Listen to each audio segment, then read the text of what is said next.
Eh bien, oui. Alors, moi, il y a un livre particulier pour cette période, c'est celui-ci, donc Dans la forêt de Jean Gland.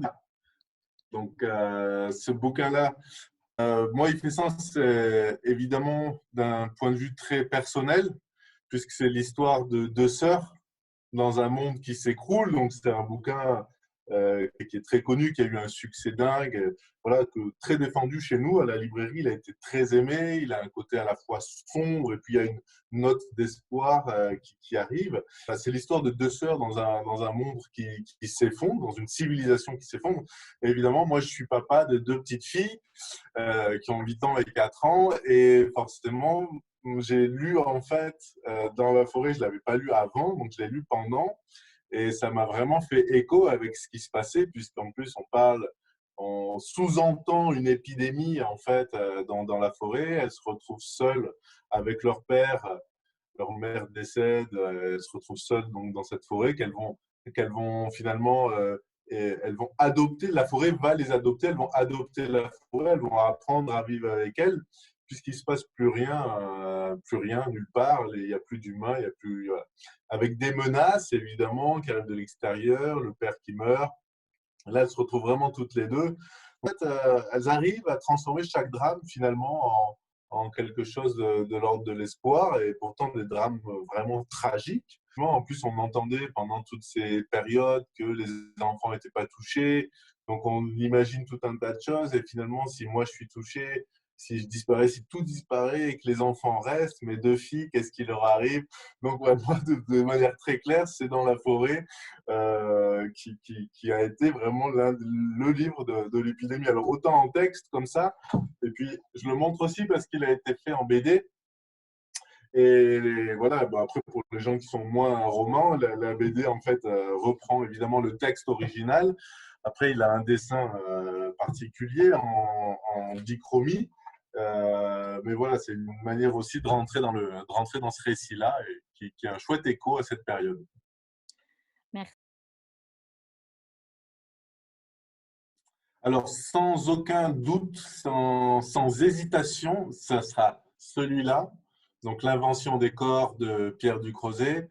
Donc, Pierre, c'est d'abord quelqu'un personnellement que je lis depuis très longtemps, depuis Eroica, chez Grasset. Vraiment, et quand il a écrit ça, L'invention des corps, ça va faire à peu près il y a 2 ans. Moi, ça a été vraiment un coup de poing. J'avais le sentiment de rentrer dans une nouvelle littérature, dans quelque chose de neuf, de quelque chose qui n'avait pas été fait. Et il en parle très bien lui-même, puisqu'il parle d'une écriture rhizomique, donc quelque chose qui s'étend comme un réseau de racines. Et puis évidemment, le livre en lui-même parle de réseau, parle des hackers, parle de l'origine du web dans un monde. Encore une fois, il y a un écho, puisque c'est aussi par rapport à, c'est un questionnement profond en fait sur le monde qui nous entoure, et notamment sur le monde numérique, sur les GAFA, la société alphabet de Google avec l'immortalité, etc. Donc ça vient toucher à ces sujets-là. Et autant dans le fond que dans la forme, en fait, moi, je ne sais pas comment dire, mais on m'aurait demandé qu'on m'écrive un roman que je suis sûr qu'il me plaise, j'aurais demandé qu'on écrive ça, en fait, qu'on écrive L'invention des corps. Parce qu'il y a évidemment, jusque dans le titre, il y a un aspect très charnel, en fait, à la relation à l'humain, et qui est mis en scène dans un monde qui, lui, perd cette relation-là. Et donc, moi, voilà, je suis absolument méga fan de L'invention des corps. Je me suis lancé vraiment dans la librairie indépendante avec ce sentiment d'incertitude. Étant plutôt bombardé de messages disant que le métier de libraire est incertain, qu'il est fragile, qu'on ne peut pas savoir de quoi sera fait demain. Moi, j'y trouve une force je trouve une vraie force, c'est-à-dire que de toute façon, rien ne sert, c'est des phrases un peu bateau, mais rien ne se sert de se concentrer sur dans 2 ans, on va déjà gérer aujourd'hui.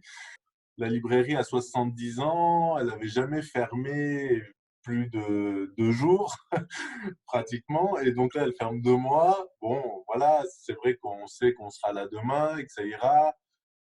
Et moi, je suis plutôt quelqu'un de très optimiste et donc je le vis plutôt bien, le temps de l'incertitude. Je le crains pas. Je peux presque dire même que je le chéris. Je trouve qu'il est en écho profond avec finalement la condition même de l'humain qui est incertaine. Moi, le temps de l'incertitude, je le crains pas forcément. Je trouve que c'est celui qui donne de la force, à, qui donne de la valeur en fait au présent. Et le présent, lui, il est jamais incertain. Le présent, on peut pas, on peut pas l'entrevoir différemment que comme un temps actif, quoi, dans l'action. Voilà, j'ai plutôt une relation agréable et douce d'amitié avec l'incertitude. Je suis pas mal à l'aise avec elle, quoi.